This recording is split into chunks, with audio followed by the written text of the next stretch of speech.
Hello bright people, welcome back to my channel Pahayak Riwut. Apa kabar teman-teman yang di rumah? Semoga kalian baik-baik saja ya. Oke bright people, terima kasih bagi teman-teman yang sudah mengklik video saya ini dan menontonnya, berikan komen dan berikan juga like. Dan pembahasan kita kali ini yaitu menceritakan rumah ya. Jadi rumah yang sangat angker menyeramkan ini di AS ya, Amerika Serikat, yaitu tepatnya di New Orleans. Jadi rumah ini bernama rumah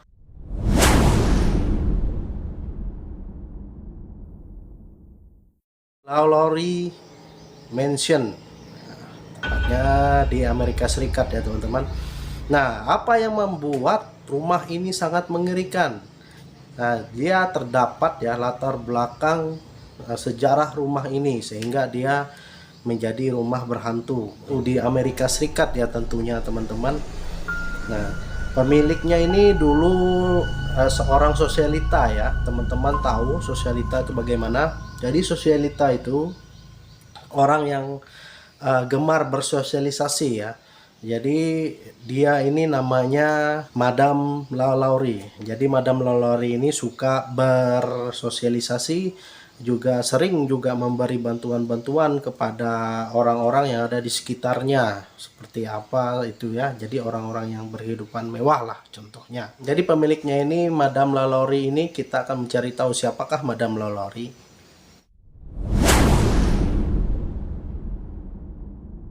Teman-teman, Madame Lalaurie ini yaitu nama aslinya yaitu Mary Delphine Marchetti. Jadi nama aslinya itu, nah, kenapa dia disebut Madame Lalaurie? Jadi Lalaurie ini adalah nama dari suaminya, biasanya ya ngambil belakangnya nama dari suaminya. Dan Madame Lalaurie ini sudah 3 kali menikah ya teman-teman. Menikah pertama dan suaminya ini meninggal, dan juga suami yang kedua ini juga meninggal ya, tidak tahu penyebabnya, juga misterius informasi yang saya cari-cari di dalam berita. Jadi Madame Lalaurie ini lahir pada tanggal 19 Maret 1787 ya teman-teman. Kalah dia sama Nicholas Lalaurie dan akhirnya dia mendapat julukan Madame Lalaurie karena memang dia sering juga sosialita di daerah-daerah yang di New Orleans itu ya teman-teman. Namun tidak beberapa lama dia berpisah nih sama suaminya yaitu Nicholas Lalaurie tadi, dan juga dia sisa sendirian nih. Namun dia itu ya memiliki banyak budak. Jadi budaknya itu diinformasikan saya cari itu sekitar 100 budak, dan di dalam 100 budak itu dia sangat ini ya, sangat juga dihormati oleh warga di sekitar daerahnya itu karena dia juga menghargai budak-budaknya itu ya teman-temannya. Nah, namun ada berita nih, berita yang tidak enak juga, bahwa dia juga berlaku kasar kepada budak-budaknya itu selayaknya bukan sebagai manusia ya teman-teman ya. Jadi berlaku kasar. Jadi ada suatu ketika budaknya nih menyisir rambut, dan itu waktu menyisir rambut nih agak sangkut sedikit aja, dia pun itu marah sekali, mengejar itu, membawa cambuk untuk mencambuk budaknya itu. Nah, pada suatu malam ini awal terbongkarnya kekejaman dari Madame Lalaurie ini, yaitu pada saat dia merantai budaknya, yaitu koki, tukang masaknya ya teman-teman, bahasa enaknya. Jadi tukang masaknya itu dirantai. Nah, budaknya ini mungkin sudah stres, sudah tidak mau bekerja lagi atau dendam bagaimana karena sering disiksa juga, atau mungkin ya pada saat itu nekatlah membakar rumah Madame Lalaurie ini. Jadi dia dirantai di dekat kompor nih. Dia membakar nih rumah Madame Lalaurie ini. Jadi terbakarlah nih.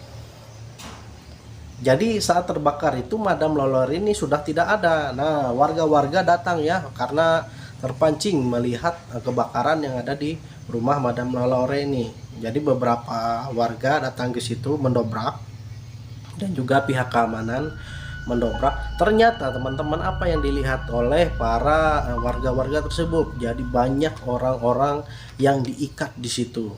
Jadi didobrak, jadi sebagian dari budaknya Lalaurie ini dibebaskan juga ya pada saat kebakaran, namun ada juga yang masih terkunci di dalam ruangan di rumah Madame Lalaurie ini. Wah, itu teman-teman, jadi terungkaplah bahwa dia ini menyiksa para budak-budak itu tidak dengan manusiawi ya, sangat-sangat itu. Jadi orang yang sosialita itu belum tentu ya itu bagus atau hatinya baik, itu belum tentu ya teman-teman ya.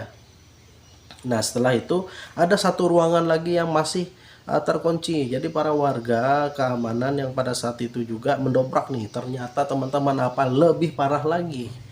Ya, lebih parah lagi, yaitu tubuh-tubuh manusia yang bergelantungan, yang tidak bernyawa, bergelantungan diikat. Dan juga teman-teman tidak sampai di situ, di atap loteng itu terlihat lagi teman beberapa potongan-potongan tubuh manusia. Ya, tidak sampai di situ aja, ada juga salah satu budaknya yang dikuliti teman-teman ya, terus ada ususnya dikelilingi, diselimuti, dikoyak ya, dan juga ada kemaluan dari salah satu budak yang dipotong teman-teman. Nah, itu sudah dalam posisi tidak bernyawa. Nah, itulah kekejian dari Madame Lalaurie itu. Nah, akhirnya warga di sekitar ini geram ya. Mereka geram mencari nih Madame Lalaurie ini. Dan ternyata memang tidak ada, dia sudah kabur duluan daripada mungkin dia ketahuan kan. Dan sampai sekarang Madame Lalaurie ini tidak tahu kemana perginya ya. Apakah dia masih hidup, melanjutkan hidupnya seperti apa, tidak tahu. Memang ada beberapa rumor yang mengatakan bahwa Madame Lalaurie ini mengikuti suaminya ya. Suaminya itu yang Nicolas Lalaurie ini pergi ya. Nah, ada juga mengatakan yang melakukan itu bukan dia, namun suaminya.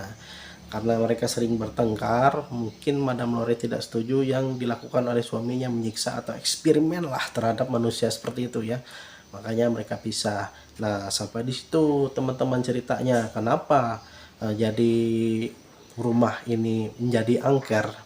Nah, setelah beberapa lama ya, rumah ini direhab nih oleh keluarganya Madam nih. Jadi direhab lah. Akhirnya ada penyewa ya, penyewa tinggal di situ, dan tidak beberapa lama penyewanya ini meninggal, tidak bernyawa teman-teman. Tidak diketahui apa penyebabnya, yang pasti pada saat itu posisinya tidak dirampok ya, tidak dirampok sama sekali, pintu masih terkunci rapat, tidak ada kerusakan-kerusakan di rumah, cuman meninggal dunia, entah tidak tahu kita penyakitnya apa ya. Nah, cuman yang pasti ada kejadian, dan beberapa penyewa atau pembeli lainnya itu mengalami ini ya, gangguan-gangguan ya. Ada yang didatangi mengejar mereka, sosok-sosok arwah yang mengejar mereka di dalam rumah Madam ini. Dan juga terakhir ya teman-teman, pada 2007 lalu itu rumah mereka dibeli seorang artis Amerika yang namanya Nicolas Cage. Nicolas Cage mungkin teman-teman sudah tahu. Jadi Nicolas Cage beli ini ya, informasi karena dia beli ini untuk mencari inspirasi cerita novel di horor ya. Jadi dia membeli rumah Madame Lalaurie ini. Nah, dia sekilas bercerita memang sering dia mendapat gangguan-gangguan yang ada di dalam rumah tersebut, sering diganggu katanya seperti itu. Entah sosok itu di dalam mimpi, entah waktu dia berada di situ dikejar-kejar arwah yang tidak ada muka rata. Nah, itulah cerita dari Nicolas Cage teman-teman. Nah, jadi itulah dibalik cerita keseraman dari rumah paling angker di Amerika Serikat ini, rumah Lalaurie Mansion ya teman-teman ya. Nah, disitulah ceritanya bagi teman-teman yang belum tahu. Mungkin itu saja dari saya, sudah cukup ya.